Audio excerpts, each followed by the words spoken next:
الحمد لله رب العالمين والعاقبة للمتقين ولا عدوان إلا على الظالمين وأشهد أن لا إله إلا الله وحده لا شريك له وأشهد أن محمدا عبده ورسوله أما بعد يقول الله تعالى في كلامه العظيم أعوذ بالله السميع العليم من الشيطان الرجيم وإن كان ذو عسرة فنظرة إلى ميسرة وأن تصدقوا خير لكم إن كنتم تعلمون واتقوا يوما ترجعون فيه إلى الله ثم توفى كل نفس ما كسبت وهم لا يظلمون سبحانك لا علم لنا إلا ما علمتنا إنك أنت العليم الحكيم. خالص اللہ رب العالمین کے فضل و کرم اور اس کی توفیق سے ہم اور آپ اس مبارک محفل و مجلس کا حصہ بنے ہوئے ہیں. اللہ رب العالمین جس بندے سے محبت فرماتا ہے اسے اپنے دین سے قریب کر دیتا ہے اور کتاب و سنت کے لیے اس کے سینوں کو وا کر دیتا ہے اور کھول دیتا ہے. پچھلے ہفتے میں اس آیت کی تفسیر میں وَإِن كَانَ ذُو عُسْرَةٍ فَنَظِرَةٌ إِلَى مَيْسَرَةٍ اس کی وضاحت کی جا رہی تھی کہ اللہ رب العالمین نے کہا کہ اگر جس آدمی کو آپ نے قرض دیا ہے اگر وہ تنگ دست ہے، تنگ لوٹا نہیں پا رہا ہے، فَنَظِرَةٌ إِلَى مَيْسَرَةٍ تو آسانی تک اس کو مہلت دے دو، یا آسانی تک مہلت دینا واجب اور ضروری. اگر کسی شخص کو آپ نے قرض دے دیا ہے اور اس کی حالت سے آپ واقف ہیں کہ وہ قرض لوٹانے کی پوزیشن میں نہیں ہے تو آپ بزور اور طاقت اور قوت کے اس سے قرض کا مطالبہ نہیں کر سکتے ہیں. وَإِن كَانَ ذُو عُسْرَةٍ فَنَظِرَةٌ إِلَى مَيْسَرَةٍ اگر وہ آدمی تنگ دست ہے تو تم اسے آسانی تک مہلت دینا واجب اور ضروری.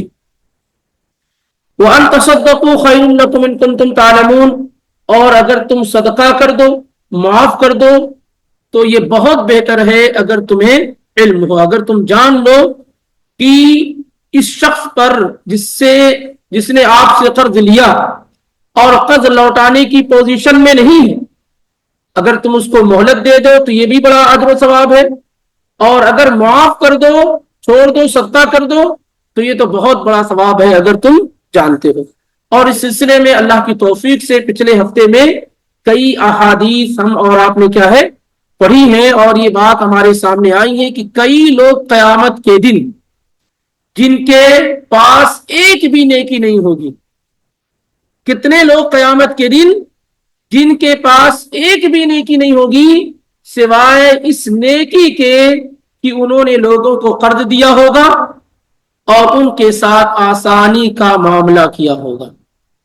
اسی ایک اجر، اسی ایک نیکی اور عمل کی وجہ سے کیا ہے قیامت کے دن وہ جنت میں داخل کیے جائیں گے، جیسا کہ پچھلے ہفتے میں 3 روایت اس سلسلے میں جو بخاری اور مسلم میں آپ کے سامنے ذکر کی گئی. باقی یہ کہ اس کے فوائد یہ ہیں کہ دل کی تنگی انسان کی دور ہوتی ہے، اللہ رب العالمین کے عرش کے سائے میں جگہ ملتی ہے، دنیا کی تکلیف دور ہوتی ہے، قیامت کی پریشانی دور ہوتی ہے. یہ سارے اجر و ثواب اپنی اپنی جگہ پہ کیا ہے موجود ہے. تو یہ بڑا اجر و ثواب والا معاملہ ہے کہ آدمی نمبر 1 قرض دے، نمبر 2 اگر قرض لوٹانے کی سامنے والے کی حالت نہ ہو اور وقت جو فکس کیا گیا تھا وہ آ چکا ہو تو اسے مہلت دے دینا. تیسرے یہ کہ اسے کیا ہے معاف کر دینا یا بعض حصے کو معاف کر دینا. یہ سب بڑے کیا ہے اجر و ثواب والے عمل ہیں. پچھلے ہفتے میں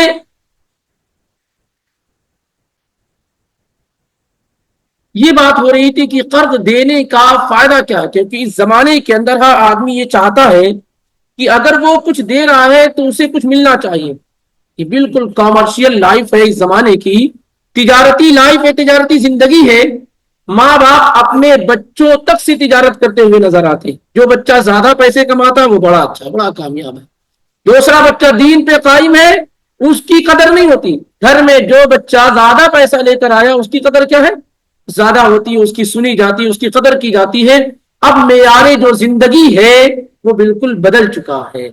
اس میں امانت، دیانت، صداقت، علم، ایمان، تقوی، پرہیزگاری، یہ ساری باتیں بڑی کم لوگوں کے یہاں کیا ہے معیار رکھتی ہیں، اور کسی چیز کو سلیکٹ کرنے کا معیار ایک طریقے سے رکھتی ہے. باقی سب چیزیں پیسوں کے اعتبار سے، سماج اور سوسائٹی کے اعتبار سے اپنے آپ کو کیا ہے بالکل مرتب کر لیا گیا ہے.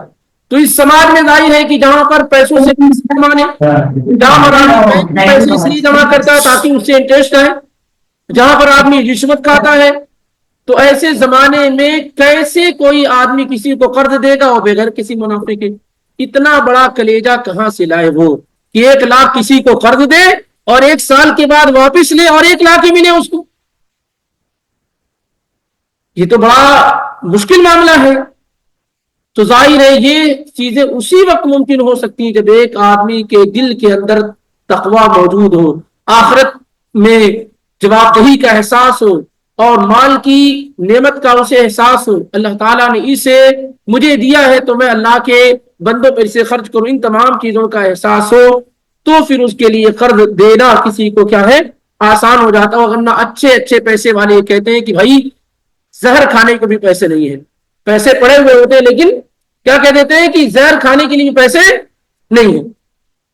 اللہ کے نبی علیہ الصلوۃ والسلام نے اس سلسلے میں جو کئی احادیث بیان فرمائی ہیں، ان میں سے کچھ احادیث آپ کے سامنے ذکر کی گئی تھی پچھلے ہفتے میں، کہ اگر کوئی آدمی کسی کو قرض دیا، مثال کے طور پر 1000 ریال قرض دیا اور واپس بھی اسے لے لیا، تو اللہ کے نبی علیہ الصلوۃ والسلام نے پہلے شروع سے بیان کیا کانا قصدقتها مرہ، 2 مرتبہ اگر قرض دیا تو گویا 1 مرتبہ صدقہ کرنے کا، 1000 دیا تو آدھا 500 صدقہ کرنے کا ثواب ہے. اور اسی طریقے سے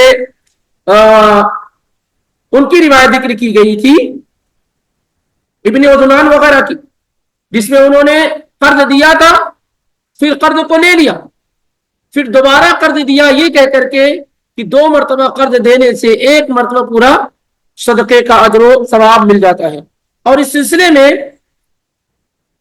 ایک اہم روایت جو اور زیادہ ہمارے لیے ایک طریقے سے رغبت دلانے والی ہے، شوق دلانے والی ہے، اور ہم یہ سمجھ پائیں گے کہ صدقہ کرنے سے بھی بسا اوقات بہتر عبادت کیا ہو جاتی ہے؟ قرض وغیرہ لوگوں کو دینا. بریدہ الاسلمی رضی اللہ تعالی عنہ کی روایت ہے، اور یہ روایت مسند احمد میں 23046 تفصیل کے ساتھ ہے، اور سنن ابن ماجہ میں 2418 کے اندر ہے، اور حدیث کی دیگر کتابوں میں روایت بالکل صحیح ہے. روایت بالکل صحیح ہے. شیخ البانی نے، شیخ دکتر ضیاء العظمی نے، زبیر علی زئی نے، اور اسی طریقے سے امام حاکم وغیرہ سب نے اس کو صحیح قرار دیا. روایت اس طریقے سے ہے کہ اللہ کے نبی علیہ الصلوۃ والسلام نے کہا من انظر معسرا فلہ بکل یوم مثلہ صدقہ، جس نے کسی تنگ دست کو مہلت دے دی، ٹائم دے دیا، تو اس کو ہر دن کے بدلے میں صدقہ کرنے کا ثواب ملتا ہے. اسی کے مثل اتنا قرض دیا ہے، 1000 دیا تو ہر دن 1000 صدقہ کرنے کا ثواب ملتا ہے. صحابی رسول کہتے ثم سمعتہ یقول، پھر میں نے اللہ کے پیغمبر کو یہ کہتے ہوئے سنا من انظر معسرا فلہ بکل یوم مثلیہ صدقہ، کہ جس نے کسی کو قرض دیا، 1000 قرض دیا تو ہر دن اس کو 2000 صدقہ کرنے کا ثواب مل رہا ہے جب تک وہ قرض لوٹا نہیں دے. تو صحابی رسول نے کہا اللہ کے پیغمبر 1 مرتبہ تو میں نے آپ سے یہ سنا کہ ہر دن کے بدلے میں اسی کے مثل صدقہ ہے، اور پھر آپ یہ کہہ رہے ہیں کہ ہر دن کے بدلے ڈبل دوگنا صدقہ ہے، معاملہ کیا؟ تو اللہ کے نبی علیہ الصلوۃ والسلام نے کہا بکل یوم صدقۃ قبل ان یحل الدین فاذا حل الدین فانظره فله بكل یوم مثلیہ صدقہ. تو آپ نے فرمایا کہ ایک مثل یعنی برابر جو صدقہ مل رہا ہے وہ اس وقت تک مل رہا ہے جب تک قرض کو لوٹانے کی جو مدت طے ہوئی ہے. 1,000 کسی کو آپ نے دیا ہے, اس نے یہ کہا کہ میں 6 مہینے میں واپس کر دوں گا, تو 6 مہینے تک 1,000 ریال صدقہ کرنے کا یومیاً آپ کو ثواب مل رہا ہے. یہ حدیث جا کر کے دیکھ لیں, بالکل درست اور صحیح. مسند احمد 23046 اور ابن ماجہ کے اندر 2418 کی روایت, اور روایت اور دوسری جگہ بھی موجود ہے. تو جو وقت متعین کیا گیا لوٹانے کا, اس وقت تک جتنا قرض آپ نے دیا, 1 لاکھ دیا ہے, تو ہر دن 1 لاکھ صدقہ کرنے کا ثواب. اور جب وہ لوٹا نہ سکے جو وقت متعین کیا گیا ہے, جیسے 6 مہینے کا, اس نے کہا بھائی 6 مہینے کا اور وقت دے دو, تو جس دن سے اس نے وقت لیا اور 6 مہینہ مکمل ہو گیا تھا, لوٹانا اس کو تھا, اس دن سے اگر آپ نے اس کو موقع دے دیا تو کیا ہوا, پھر آپ کو دوگنا ہر دن صدقہ کرنے کا ثواب مل رہا ہے. اور نارمل یہ معاملہ ہے کہ عبداللہ بن مسعود رضی اللہ تعالی عنہ, جو بڑے مشہور صحابی ہیں, وہ لوگ جب قرض دینے کی فضیلت کی احادیث کو سنے اللہ کے نبی علیہ الصلوۃ والسلام سے, وہ کہتے ہیں کہ میں کسی شخص کو 2 مرتبہ قرض دوں, میں کسی شخص کو 2 مرتبہ 1,000 ریال کر کے 2,000 ریال قرض دوں, احب الی من ان اتصدق مرۃ, یہ میرے لیے زیادہ پسندیدہ ہے کہ میں 1 مرتبہ پورا 1,000 کیا کروں, صدقہ کر دوں. کیا کہتے ہیں عبداللہ ابن مسعود رضی اللہ تعالیٰ عنہ کہ 1,000 کر کے میں 2 مرتبہ لوگوں کو قرض دوں, یہ میرے نزدیک زیادہ پسندیدہ ہے کہ میں 1,000 ریال صدقہ کر دوں ہوں. اس سے آدمی کو اندازہ لگا لینا چاہیے کہ قرض دینے کا کیا اجر و ثواب ہے. عام طور سے لوگ یہ پوچھتے ہیں کہ ہمیں کیا ملنے والا ہے.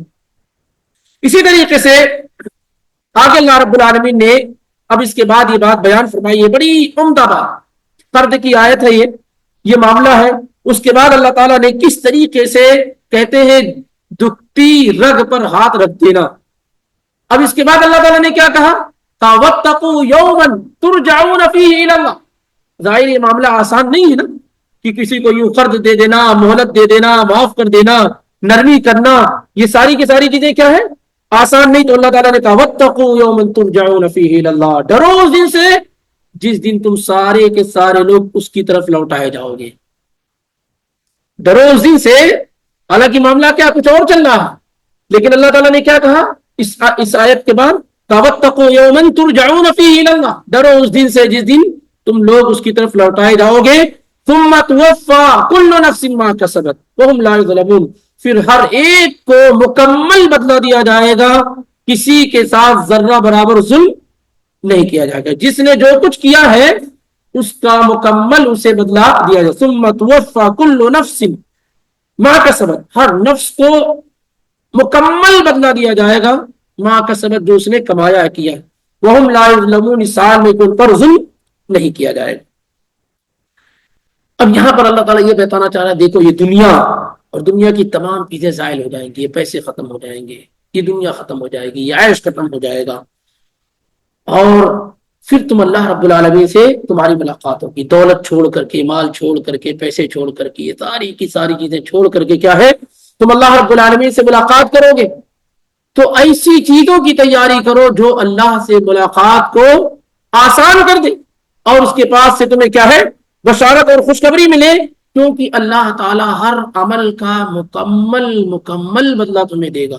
تم جو لوگوں کو قرض دو گے, مہلت دو گے, معاف کر دو گے, یہ ساری کی ساری چیزوں کا کیا ہے, تمہیں مکمل کیا ہے, بدلہ دیا جائے گا.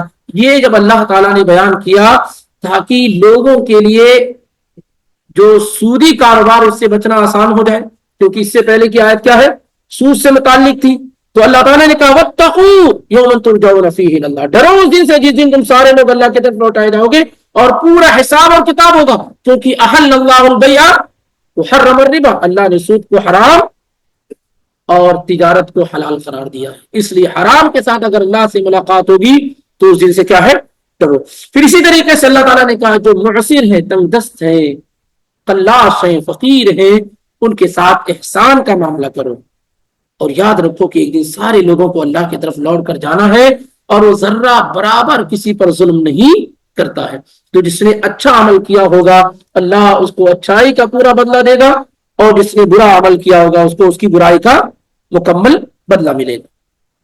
اب اس کے بعد چند اور چیزیں ہیں جو قرض کے متعلق ہے ذکر کر دی جائیں تاکہ آسانی ہو۔ یہ بات بھی ذکر کی گئی تھی کہ بعض لوگوں کے ذہن و دماغ میں یہ بات آ سکتی ہے کہ کوئی آدمی طاقت اور قوت والا ہے لیکن قرض نہیں لوٹا رہا، پیسے ہے لیکن قرض نہیں لوٹا رہا، تو اس کے متعلق کیا اللہ کے نبی علیہ الصلوۃ والسلام نے کہا مطل الغنی ظلم، مالدار آدمی کا ٹال مٹول کرنا یہ کیا ہے؟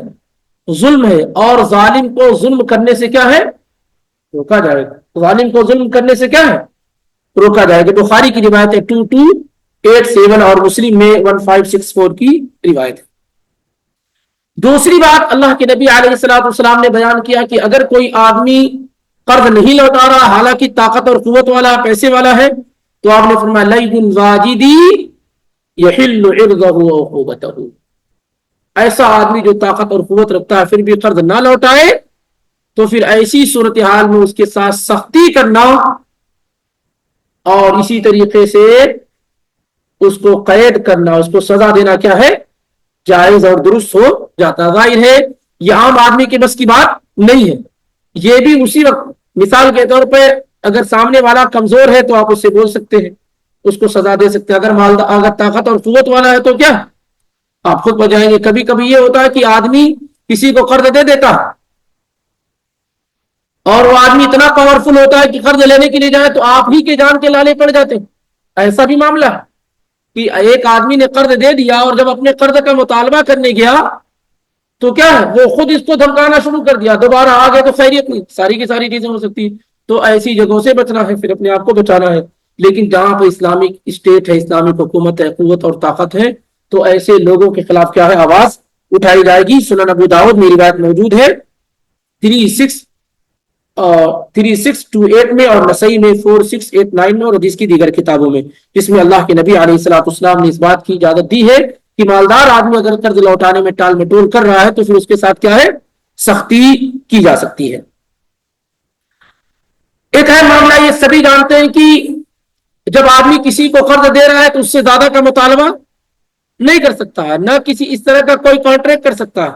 لیکن قرض لوٹاتے وقت پہلے سے کوئی معاملہ طے نہیں ہوا، کچھ بھی نہیں ہوا ہے، لیکن ایک آدمی نے قرض لیا ہے، سال بھر کے بعد جب آپ کا قرض لوٹا رہا ہے تو لوٹاتے وقت اگر کچھ وہ زیادہ دے دیتا اس کا کیا حکم ہے؟ نہ انڈرسٹوڈ ہے، نہ کوئی معاملہ طے ہوا ہے۔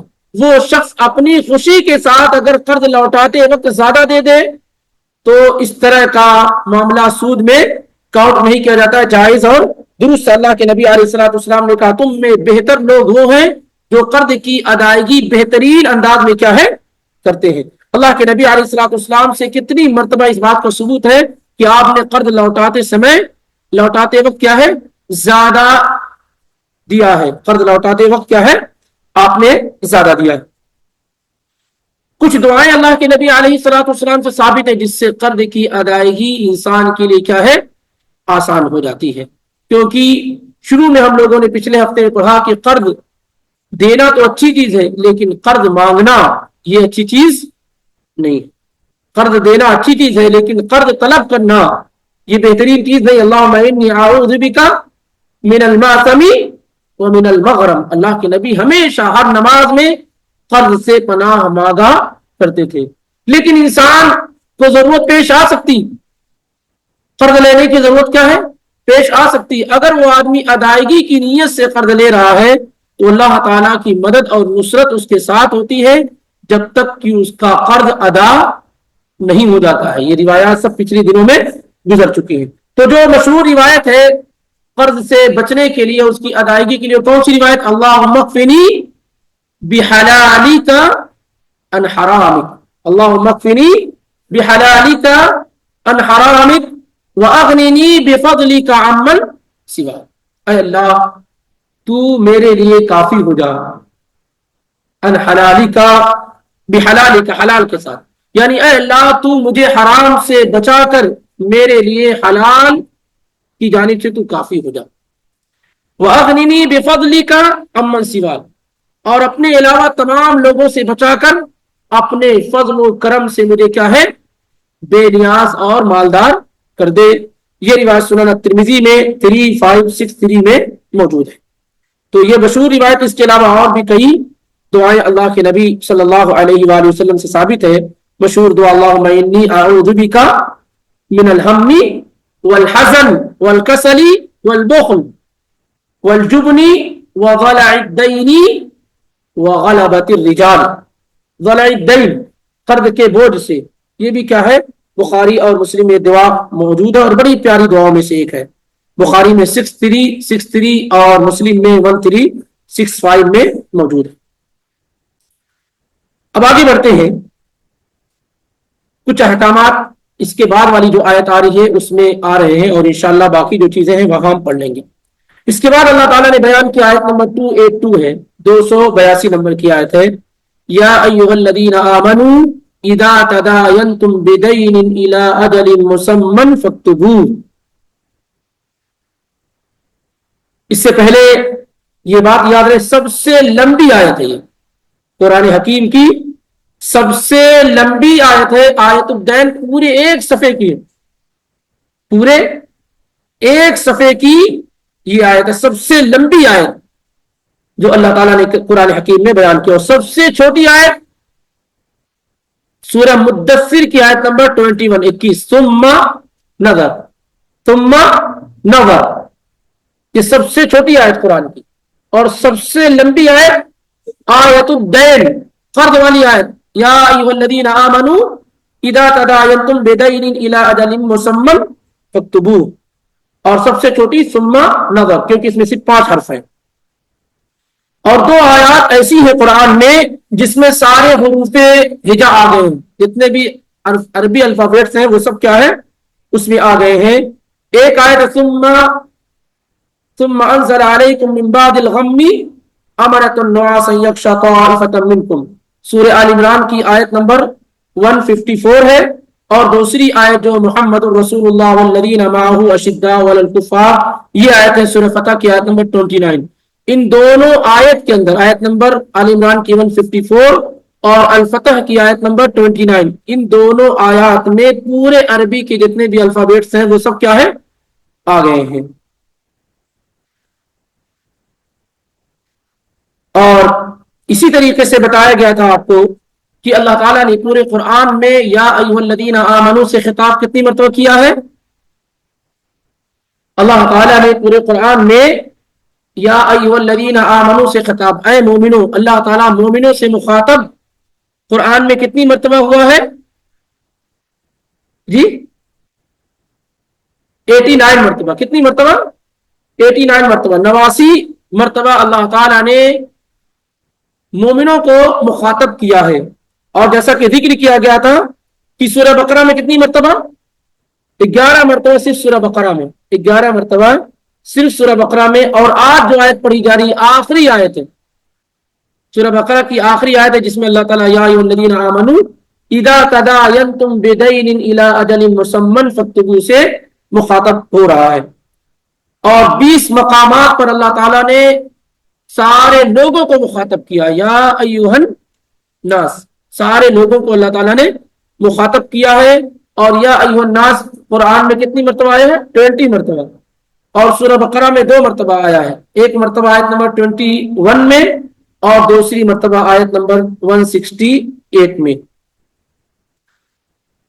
یہ آیت آیت الدین کہی جاتی ہے، قرض والی آیت. اس میں اللہ رب العالمین نے قرض کے کئی اہم مسائل بیان کیے ہیں. آئیے ہم بڑے ہی اختصار سے پہلے اس کو سمجھ لیتے ہیں، پھر آیت کا ترجمہ اس کی تفسیر میں داخل ہوں گے. جب اللہ رب العالمین نے سود کو بڑی ہی سختی کے ساتھ حرام قرار دے دیا، جب اللہ رب العالمین نے سود کو بڑی سختی کے ساتھ حرام قرار دے دیا، اور صدقہ دینا ہر انسان کے بس کی بات نہیں ہے. ایک آدمی کے پاس پیسے تو ہیں لیکن گھر بنانے کے لیے رکھے ہوئے ہیں، اگر آپ کو صدقہ کر دے گا تو اس کے لیے پھر پریشانی ہو جائے گی. ایک آدمی کے پاس پیسے تو ہیں لیکن بل جمع کرنے کے لیے رکھے ہوئے ہیں, ایک آدمی کے پاس پیسے تو ہیں لیکن رینٹ دینے کے لیے رکھا ہوا ہے. تو ایسی صورتحال میں رینٹ مثال کے طور پہ 3 مہینے کے بعد دینا ہے. اب اس دوران کوئی آدمی کہتا بھائی 3 مہینے کے لیے مجھے قرض دے دو, تو کیا کرتا ہے کہ بھائی 3 مہینہ پیسہ میرے پاس رکھا رہے گا, بہتر ہے کہ آدمی سے کیا ہے فائدہ اٹھا لے. تو سود کو سختی سے حرام قرار دے دیا گیا, اور صدقہ دینے کی طاقت ہر آدمی کے پاس کیا ہے نہیں ہے. کبھی کبھی انسان کے پاس پیسے ہوتے ہیں لیکن اس کی اپنی ضرورت کے ہوتے ہیں, تو ایسے میں اگر وہ صدقہ دے دے تو اس کی ضرورت کے کیا ہے مسئلے آ جائیں گے. تو ایسی صورتحال میں کیا ہے, اب قرض انتہائی ضروری چیز ہو گیا, سود سے روک دیا گیا ہے,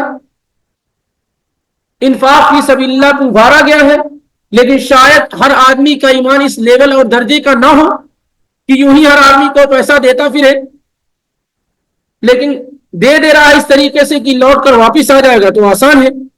تو اس لیے اللہ رب العالمین نے اب کیا ہے قرض کا ضابطہ اور اصول بیان کیا, کیونکہ ہر معاشرے کی یہ ضرورت ہے. کوئی معاشرہ جس میں قرض کا اسلامی ضابطہ موجود نہیں ہوگا وہ فوری طور پر کیا ہے چلا جائے گا سود کی طرف, ربا کی طرف, انٹرسٹ کی طرف, کوئی روک نہیں پائے گا. انفاق بھی نہ ہو, قرض بھی دینے کی کا معاملہ نہ ہو, تو ایسا معاشرہ کہاں جائے گا. جب انفاق بھی نہیں ہے, قرض بھی نہیں ہے, تو پھر اس کے پاس کوئی راستہ نہیں بچے گا, تو جائے گا ایسی جگہوں پر جو لوگ کیا ہے سود دیتے ہیں, جہاں سے اسے پیسے مل جائیں اگرچہ اس کو بڑھ کر کے ہی کیوں نہ دینا پڑے. اس لیے اولاً سود کی حرمت بیان کی گئی, انفاق پر ابھارا گیا, اور اس کے بعد قرض کی فضیلت, اس میں مہلت دینے کی فضیلت, یہ بیان کر لینے کے بعد اب جو ہے قرض کے اصول اور ضابطے بیان کیے جا رہے ہیں.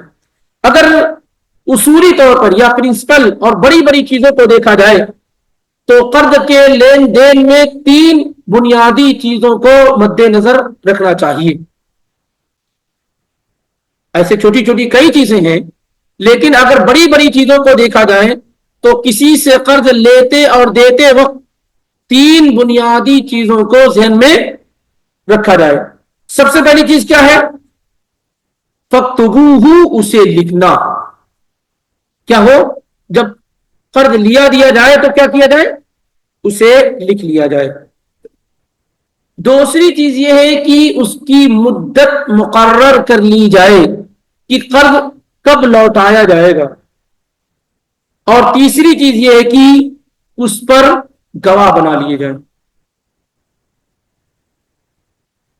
اسے لکھ لیا جائے, کیونکہ آدمی بھول سکتا ہے, لکھی ہوئی چیز کا زیادہ اعتبار ہوتا ہے. دوسرے یہ کہ مدت متعین کر لی جائے, تیسرے یہ کہ اس پر کیا ہے گواہ بنا لی جائے. ایمانداری سے بتائیں, اگر ان اصولوں پر قرض کا لین دین ہو تو کیا ہمارے معاشرے کے اندر فساد ہوگا؟ شیطان کو موقع ملے گا کہ وہ آپس میں اختلاف پیدا کرائے.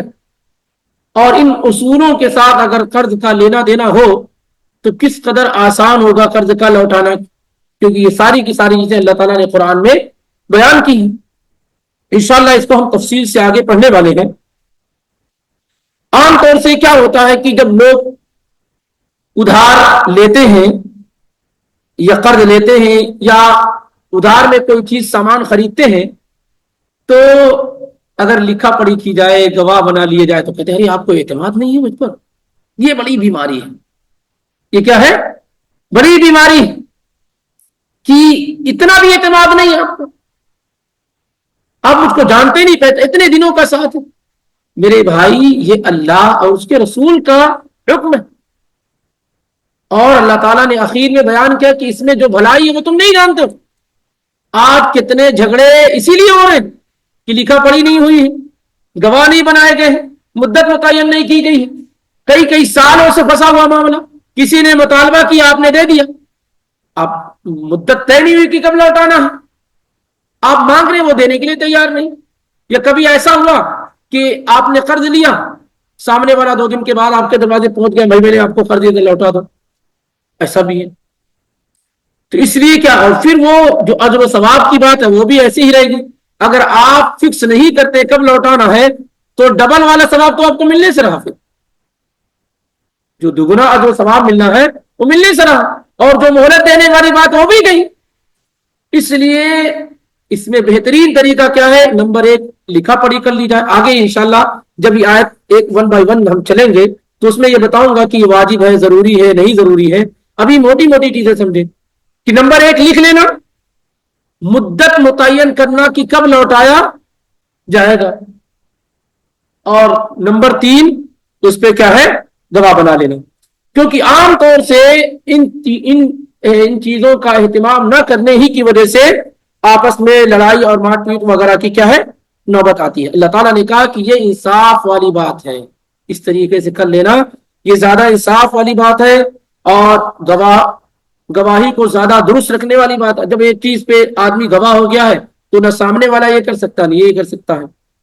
بہرحال ان چیزوں میں اگر اس کی پابندی کی جائے تو انشاءاللہ رب العالمین اس سے بہت خیر و برائی ہے۔ کبھی کبھار یہ ہوتا ہے کہ ایک آدمی کوئی چیز خریدتا ہے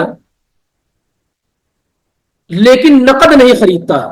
اگر نقد معاملہ تو لکھنا پڑھنے کی ضرورت نہیں، آپ گئے سبزی لیے اور آپ نے فوراً پیسہ دے دیا، خلاص، اس میں لکھنے پڑھنے کی ضرورت نہیں۔ لیکن سبزی آپ نے لی، گوشت آپ نے لیا اور کہا 1 ہفتے کے بعد پیسہ لوٹا۔ اب ایسے موقع پر کیا ہونا چاہیے؟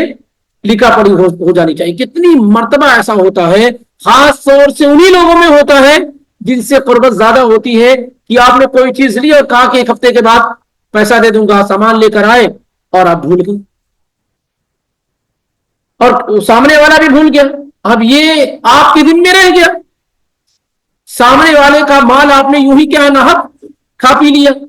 اس لیے واللہ لکھا پڑھی کر لینے میں، جب آدمی ادھار لے رہا ہو تو لکھا پڑھی کر لینے میں کیا ہے؟ یہ بڑی آسانی ہے کہ آدمی کوئی کاپی وغیرہ رکھے رہے، اس پہ لکھ لیا جائے کہ فلاں دن فلاں جگہ سے اتنا سامان لیا گیا ہے، اور وہاں 2 لوگ ہو تو اس پہ گواہ بھی بنا لیے جائے۔